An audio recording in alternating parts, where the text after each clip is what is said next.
salam sejahtera saya ucapkan kepada para panel yang lain. Pada hari ini kita akan membincangkan tentang peristiwa 13 Mei yang telah terjadi di Malaysia.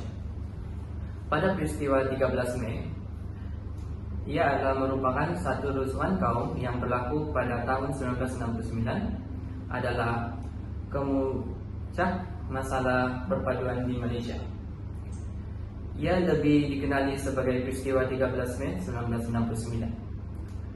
Peristiwa ini telah mengakibatkan kehilangan nyawa dan harta benda dan mempunyai kaitan yang rapat dengan pilihan raya pada 1969.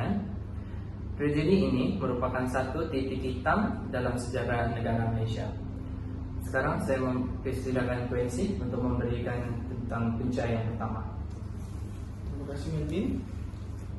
Untuk punca yang pertama yang boleh mewujudkan peristiwa tersebut adalah perasaan tidak puas hati terhadap hak istimewa orang Melayu. Parti Tindakan Demokratik yang boleh disingkatkan DAP telah secara lantang menyuarakan rasa tidak puas hati terhadap apa yang disebut sebagai hak istimewa orang Melayu yang kedudukan terkebawah berbanding dengan kaum Cina dalam perlembagaan dengan memainkan isu-isu sensitif dan perkaunan.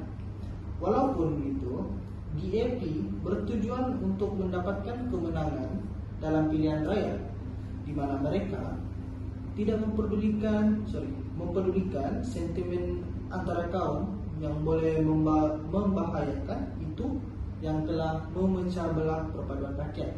Dan itu saja saya berikan Melvin untuk tahu punca yang kedua. Baik, bagi punca yang kedua pula, keputusan pilihan raya umum pada 1969. Lonjakan pengaruh parti Chauvinis Cina serta hilang majoriti 2/3 perikatan di Dun Selama. Perarakan kemenangan sebagai pencetus provokasi besar yang membakar kemarahan kaum Melayu.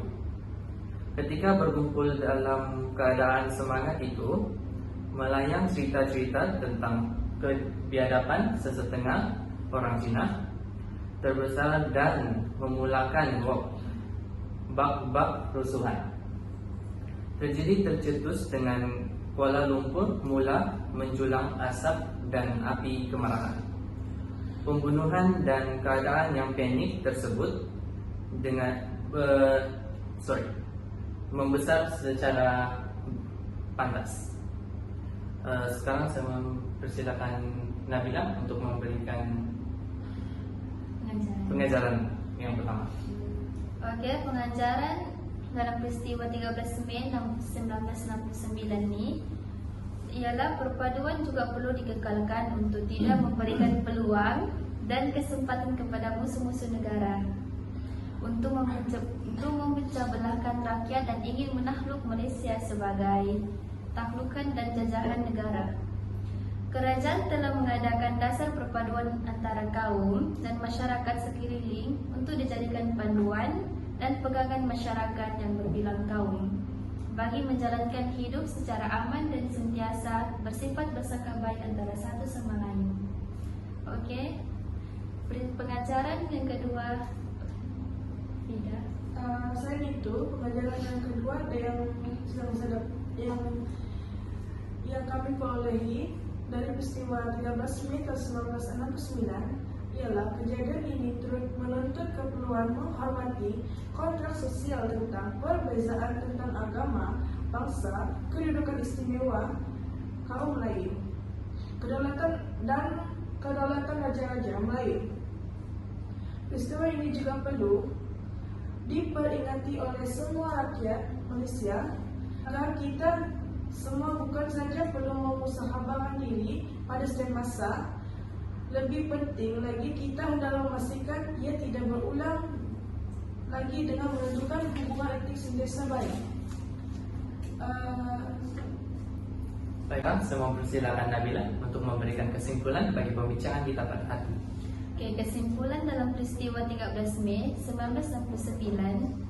Secara konklusinya, peristiwa 13 Mei adalah titik hitam di negara kita.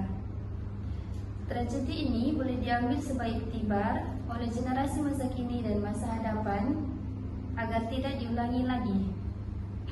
Kami menyarankan kepada semua pihak untuk lebih menitik beratkan terhadap hal-hal yang boleh menimbulkan isu seperti ini, dan masyarakat perlu sentiasa beringat agar tidak mempertikai hak setiap kaum, terutamanya hak keistimewaan orang Melayu. Baiklah, kita pun telah selesai untuk pembicaraan kita pada hari ini. Sekian dan terima kasih.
Amin.